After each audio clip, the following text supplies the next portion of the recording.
Hello and welcome to Tech24. I'm Rebecca Bowring. Coming up in this edition, France has a new president, so how will François Hollande change the country's technology scene?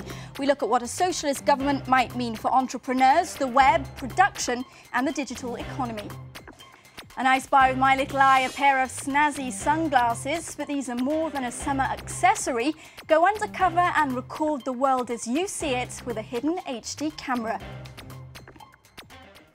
The socialists are back in power here in France for the first time since 1995. President François Hollande has pledged to lower the retirement age, raise taxes on the rich and balance the budget by 2017.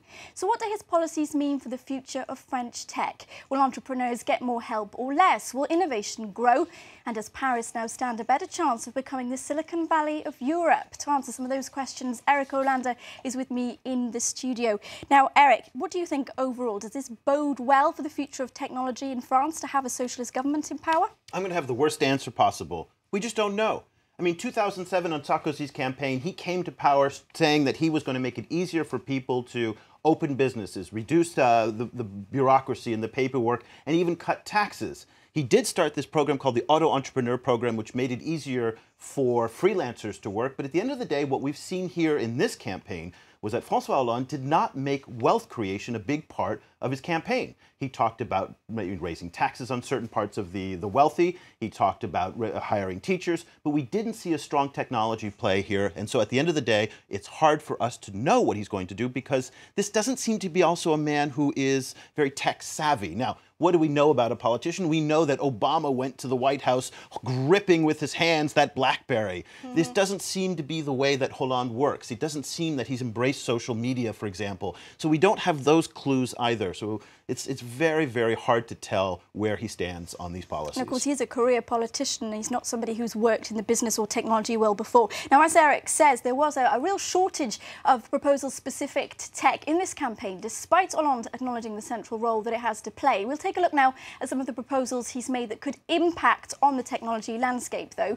Better support for small and medium-sized businesses, including a reduction in corporation tax, a crackdown on big US firms evading tax bills via Luxembourg and Ireland, training programs to encourage more young people to create and code, greater access to public data, and a habeas corpus to protect digital rights.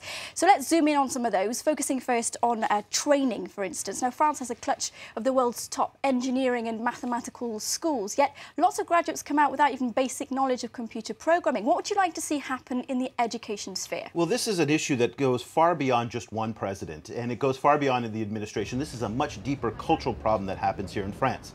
There is not a culture of entrepreneurialism. There isn't that culture of saying, I'm going to change the world, I'm going to make it better, I'm going to innovate.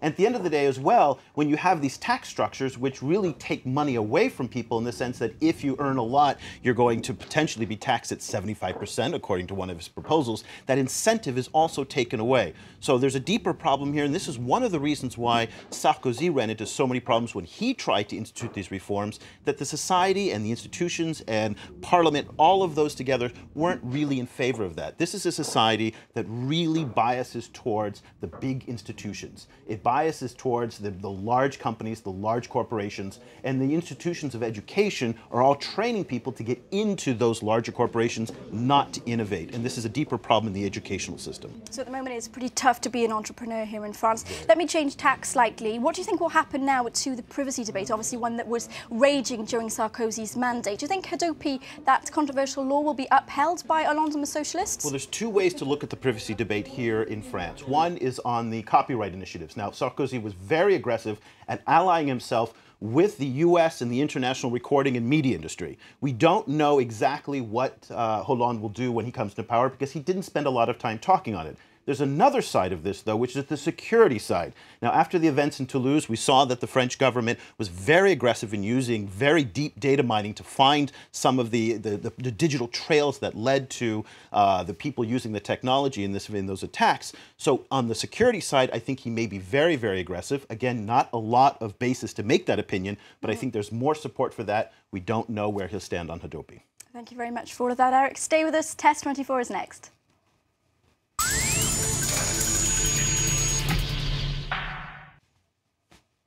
Our gadget this week will suit budding James Bonds or Mata Hari's down to the ground. They're a pair of innocuous-looking sunglasses that conceal an HD camera, something wannabe spies have been lusting after since the 1960s, Eric. Wannabe spies? These are just great-looking little eyeglasses here. This is not just for spies, it's for, well, these are not the most... The sporty types, the sporty I'd say. type. You go skiing in them. I don't know what you do in these things. These are just some of the ugliest glasses that I've absolutely ever seen. They're not Ray-Bans, are they? They're not Ray-Bans, but they are kind of neat. Okay, so let's get some of the technology out of the way. I mean, we can't get past just how awfully ugly they are, but okay. The technology side of it, it comes with this nice little recorder. So if I wanted to, record something surreptitiously that you said, I just keep this in my pocket, press record. It can record in full high definition with audio, does not have a zoom, has a mini SD card that you can put in there. I'm quite glad it doesn't have a zoom, because what would you be zooming in on? Listen, I mean, what this has done for perverts all over the world is just, I mean, I don't even want to start with it. But it is, it's, okay, part of the bigger trend, let's move past these glasses. The bigger trend, though, as we're seeing, is the internet and cameras and the hybrid technology of all this different functionality is coming into our clothing that we're wearing. And so you're seeing, clothing now for delivery people, for example, like UPS, have, slots in their clothing that allow them to have their data, instruments built in. We're seeing glasses now that have cameras in them. You're seeing the Google glasses, which we're seeing video here. The ultimate in integrated devices, aren't they? Well, if they ever make it to market. If they ever make it to market, but conceptually, this idea of putting the entire network in your eyes right here and having a screen. Now with the Google glasses, you can just tilt your head one way and that's a right click, tilt your head another way. Now there's these great spoofs on Google, on YouTube, of people who are kind of talking about bumping into things and all the ridiculous things. And there's some real privacy concerns also to worry about with the Google glasses. But again, back to these. I don't personally recommend that anybody buy these glasses, but they are kind of fun if you do want to get a kick. You said it's a good thing you're a married man. Is that because you'd never attract a woman again in them? I really don't think that these would be the things that would attract a woman, but nonetheless. So know that they are 187.95 euros. That's so 95 a lot cents. of money. It is. They're made by a Chinese company called Camera Eyewear. I'm guessing you would not shell out for them. I personally wouldn't do this. Again, I'm trying to think of, it might be fun to make some home videos with these things. Look, the quality's not too bad. The quality's fantastic. The aesthetics matter. The aesthetics they are not really sexy matter. glasses, I'm afraid. Really? I prefer mine. Okay. I'll stick with these. Thanks very much, Eric Olander, and thank you to you for watching this edition of Tech24. That's just about it from us. Do catch up with us on the social network. Do go to the URL coming up in the corner of your screen, and don't forget to follow our Twitter feed as well. Now, we end this week with a cautionary tale. Do you think that you can drive while texting? Well, one driving school in Belgium decided to teach their learners a real lesson by forcing them to try. Here's what happened.